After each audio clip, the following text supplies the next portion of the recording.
믿기 힘든 일이 벌어졌습니다. 미국의 유명 의사 한 사람이 한국 땅에 발을 디디는 순간 자신도 몰랐던 눈물을 흘리게 될 줄 누가 알았을까요? 처음엔 비웃었습니다. 병원? 아시아? 웃기지 마세요. 그런데 이곳에 도착하자 그녀의 인생이 바뀌기 시작했습니다. 누가 그랬습니다. 한국에선 밥 한 끼에도 정이 담긴다고. 그런데 이 사람 수술보다 무서운 게 정이었다고 고백합니다. 대체 무슨 일이 있었던 걸까요? 정이 사람을 바꾸는 이야기 시작합니다. 그 전에 구독과 좋아요를 눌러주시면 더 좋은 감동 영상 제작에 도움이 됩니다. 저는 하버드 의대를 졸업하고 보스턴 종합병원에서 소아희귀병 전문의로 일하던 클로이입니다. 제 인생은 예측 가능한 궤도를 따라 완벽하게 흘러가고 있었죠. 그런데 어느 날 로라라는 12살 소녀의 차트가 제 책상에 놓였습니다. 희귀한 자가면역 질환으로 미국 내 어떤 치료법도 효과가 없었던 아이였어요. 한국에 가능성이 있을지도 모릅니다. 수석 교수가 이렇게 말했을 때 제 마음속에는 저항감이 일었습니다. 아시아에 대한 제 지식이라고는 의대, 교과서에서 배운 몇 가지 사례와 뉴스에서 보던 단편적인 이미지뿐이었으니까요. 전쟁의 그림자, 가난한 나라, 의료 시스템이 발달하지 못한 곳, 이런 편견들이 제 머릿속을 가득 채우고 있었죠. 정말 필요한 건가요? 저도 모르게 입 밖으로 나온 질문에 교수는 단호하게 고개를 끄덕였습니다. 서울대병원의 김선우 교수팀이 이 질환에 대한 혁신적인 면역치료법을 개발했어. 로라는 마지막 희망이야. 짐을 꾸리는 내내 제 가슴은 무거웠습니다. 보스턴의 편안한 아파트, 익숙한, 논리적 절차로 가득한 제 병원, 그리고 무엇보다 실패에 대한 두려움. 저는 제 커리어 내내 단 한 번도 저를 넘어서는 의학적 상황을 마주한 적이 없었거든요. 한국에서 실패한다면, 로라를 살리지 못한다면, 그 책임은 고스란히 제 어깨에 지워질 테니까요. 비행기 티켓을 확인하며 마지막으로 로라의 파일을 넘겨봤습니다. 창백한 얼굴로 침대에 누워 희미하게 웃고 있는 소녀의 사진이 꽂혀 있었어요. 그 미소에서 저는 묘한 결심을 느꼈습니다. 제 편견과 두려움을 넘어 이 아이를 위해서라도 가야 한다는 확신이 들었죠. 클로이, 한국에서 잘 해결되길 바래. 공항에서 동료들이 건넨 격려의 말이 귓가에 맴돌았습니다. 하지만 제 마음속에는 여전히 의문이 남아 있었어요. 정말 한국에 희망이 있을까? 과연 저는 그곳에서 로라를 살릴 수 있을까? 이런 생각을 안고 저는 떠나고 싶지 않은 마음으로 비행기에 올랐습니다. 14시간의 비행 끝에 인천공항에 도착했습니다. 긴장과 피로가 뒤섞인 상태로 입국장을 통과하는데 갑자기 등골이 서늘해지는 느낌이 들었어요. 제 서류 가방이 사라졌던 거죠. 로라의 모든 의료 기록과 치료 계획, 그리고 서울대병원과의 협업 문서가 모두 그 안에 있었습니다. 이럴 수는 없어. 공항 바닥에 주저앉아 가방을 찾기 위해 안간힘을 쓰고 있는데 누군가 조용히 다가왔습니다. 클로이 선생님이신가요? 서울대병원 국제의료 코디네이터 정우입니다. 고개를 들어보니 단정한 차림의 남성이 서 있었어요. 그의 목소리는 차분했지만 눈빛에서는 따뜻함이 느껴졌습니다. 제 가방이, 모든 서류가. 말을 더듬는 저를 보며 정우는 잠시 생각에 잠겼다가 곧바로 행동에 나섰어요. 가방에 어떤 표시가 있었나요? 그는 질문을 이어갔고 제가 대답하자마자 공항 직원들에게 뭔가를 빠르게 설명했습니다. 한국어로 대화하는 그의 모습은 효율적이면서도 정중했죠. 30분 후 기적처럼 제 가방이 돌아왔습니다. 알고 보니 같은 항공편을 이용한 다른 승객이 실수로 가져갔던 거예요. 안도의 한숨을 내쉬는 저에게 정우는 물병을 건네며 말했습니다. 이제 괜찮으시죠? 첫날부터 힘드셨을 텐데 잠시 쉬었다 가시죠. 그의 배려에 감사함을 느끼면서도 미국에서라면 이런 일이 벌어졌을 때 누가 나를 이렇게 도와줬을까 하는 생각이 들었어요. 대부분은 내 문제라며 지나쳤을 텐데 말이죠. 공항에서 서울로 향하는 차 안에서 정우는 로라의 상태에 대해 물었습니다. 놀랍게도 그는 아이의 의료 기록을 이미 숙지하고 있었어요. 김선우 교수님과 팀 전체가 로라의 도착을 기다리고 있습니다. 내일 아침 일찍 미팅이 잡혀 있어요. 저는 그의 말에 고개를 끄덕였지만 내심 의아했습니다. 이렇게까지 준비가 되어 있다니. 미국에서는 국제 환자가 오면 대부분 서류 작업과 행정 절차로 며칠을 허비하곤 했으니까요. 서울의 밤거리를 지나며 정우는 조용히 말했습니다. 처음에는 모든 게 낯설게 느껴지실 테지만 곧 익숙해지실 거예요. 저희가 도와드리겠습니다. 그 순간 처음으로 제 마음에 작은 안정감이 찾아왔어요. 이방인인 제게 손을 내밀어준 정우의 진심 어린 배려가 한국에 대한 첫인상을 바꿔놓았습니다. 길을 잃은 것 같았던 순간에 저는 뜻밖의 따뜻함을 얻었던 거죠. 서울대병원에 첫 발을 들인 순간 저는 제 눈을 의심했습니다. 미국의 종합병원들이 대개 소음과 혼잡함으로 가득한 것과 달리 이곳은 깔끔하고 조용했으니까요. 복도를 걸을 때마다 들리는 경쾌한 인사말, 병실 앞에 놓인 정갈한 실내화들, 마치 호텔 같은 느낌이었어요. 이곳은 정말 병원 맞나요? 저도 모르게 정우에게 물었습니다. 정우는 미소를 지으며 대답했어요. 네, 맞습니다. 왜 그렇게 물으셨죠? 너무 조용하고 정돈되어 있어서요. 미국 병원은 항상 어수선하거든요. 밤 11시가 넘었는데도 간호사들이 환자 병실을 조용히 돌며 체크하는 모습이 인상적이었습니다. 그들의 발걸음은 가볍고 목소리는 낮았어요. 환자의 수면을 방해하지 않으려는 세심한 배려가 느껴졌죠. 한국은 전쟁 중인 나라가 아닌가요? 제가 무심코 던진 질문에 정우의 표정이 잠시 굳었습니다. 휴전 상태이긴 하지만 서울은 세계에서 가장 안전한 도시 중 하나입니다. 왜 그런 생각을 하셨나요? 부끄러움이 밀려왔습니다. 제 머릿속에 자리 잡은 한국의 이미지는 1950년대 흑백 뉴스에서 보던 그것에 멈춰 있었던 거예요. 현실은 그 편견과 너무나도 달랐습니다. 병원 구경을 하며 저는 또 하나의 놀라운 점을 발견했어요. 환자 가족들이 병실에서 함께 지내는 모습이었죠. 미국에서는 엄격한 면회 시간과 인원 제한이 있는데 이곳에서는 가족들이 환자 곁을 지키며 직접 간병을 도왔어요. 가족들이 병원에서 함께 머무는 건가요? 제가 물었습니다. 정우는 고개를 끄덕였어요. 네, 한국에서는 환자 간병을 가족이 많이 도와줍니다. 정이라고 하는 특별한 유대감이 있거든요. 정이라는 단어가 생소하게 들렸습니다. 정이 뭔가요? 영어로 정확히 옮기기 어려운 개념인데 사람 간의 깊은 유대와 책임 그리고 따뜻한 마음을 뜻해요. 말로 설명하기보다는 경험으로 느끼는 게 더 쉬울 거예요. 그날 밤 임시 숙소로 배정된 의사 기숙사에 누워 창밖을 바라봤습니다. 서울의 밤하늘에 반짝이는 빛들, 그리고 조용히 움직이는 사람들. 제가 상상했던 혼란스러운 아시아의 모습은 온데간데 없었죠. 대신 질서와 배려가 공존하는 도시의 모습이 펼쳐져 있었습니다. 잠들기 전 저는 생각했어요. 아마도 이곳에서의 시간은 내가 예상했던 것과는 완전히 다를지도 모르겠다고요. 다음 날 아침 저는 김선우 교수와의 첫 미팅을 위해 회의실로 향했습니다. 긴장된 마음으로 문을 열자 예상과 달리 편안한 분위기가 저를 맞이했어요.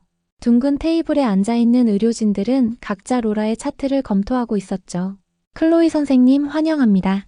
김선우 교수가 자리에서 일어나 악수를 청했습니다. 예순을 바라보는 나이였지만 그의 눈빛은 젊고 예리했어요.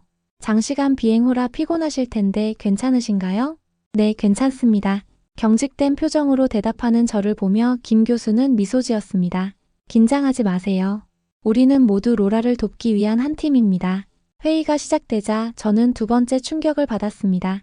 김 교수 팀은 로라의 케이스를 철저히 연구한 상태였어요. 그들은 미국에서 시도했던 모든 치료법의 한계점을 정확히 짚어냈고 새로운 접근법을 제시했습니다. 로라의 자가면역 반응은 단순한 면역 억제제로는 통제하기 어렵습니다.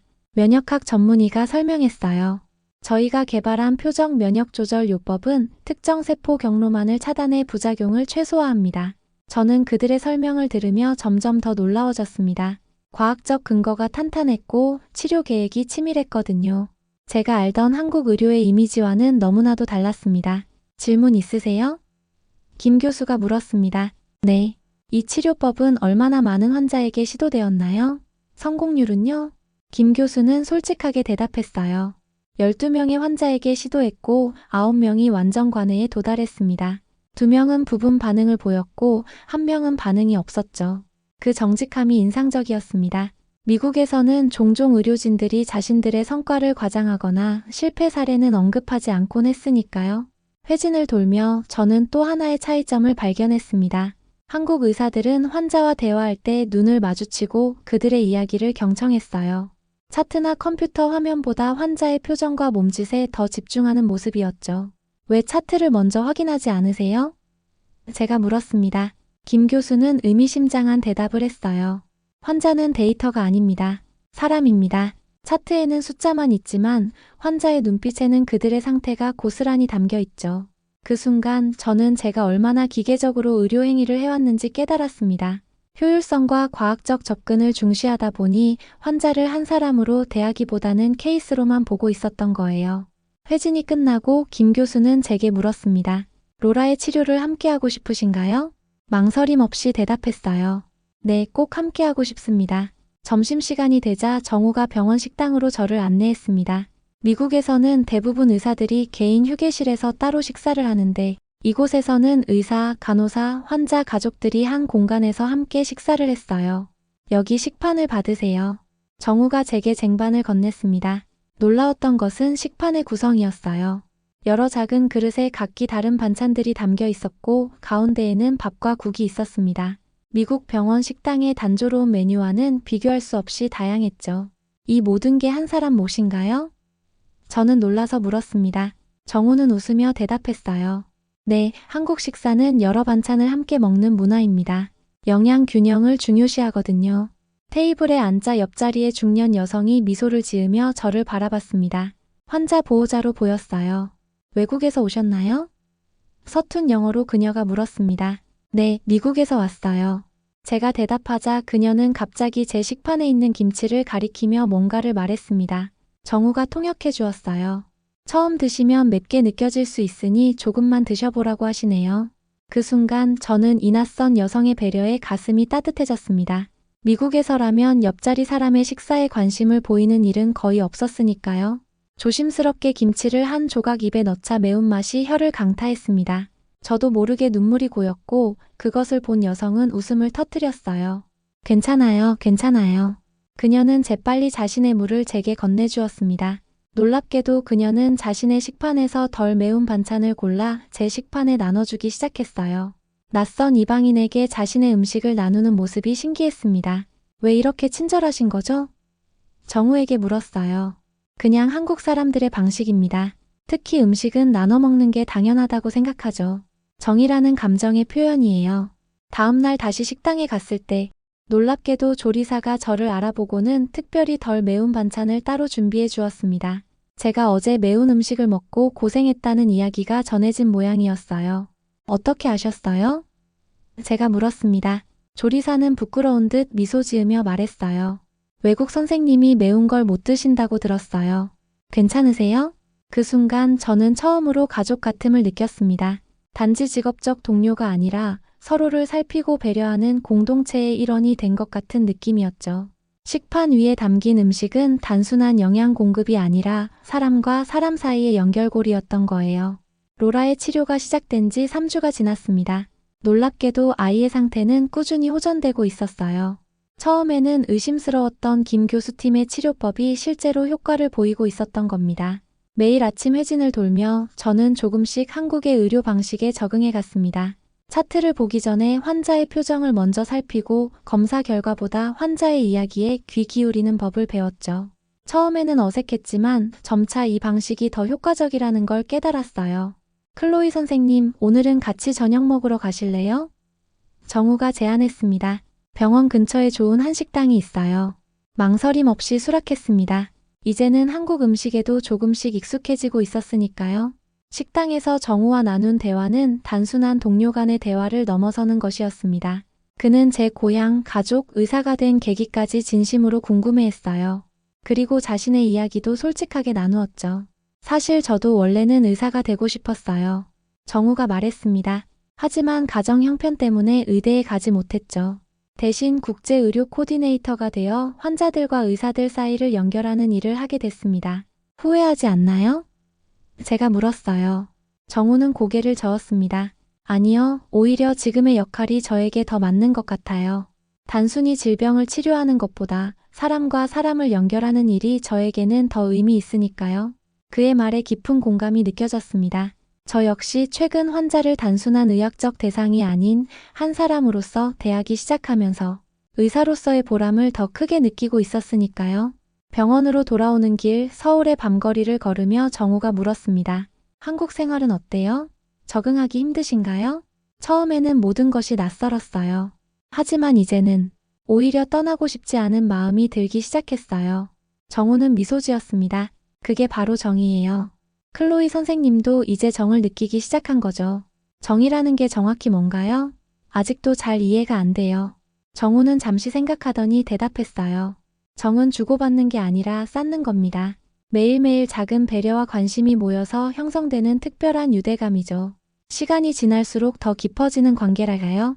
그날 밤 기숙사 창문으로 서울의 밤하늘을 바라보며 생각했습니다.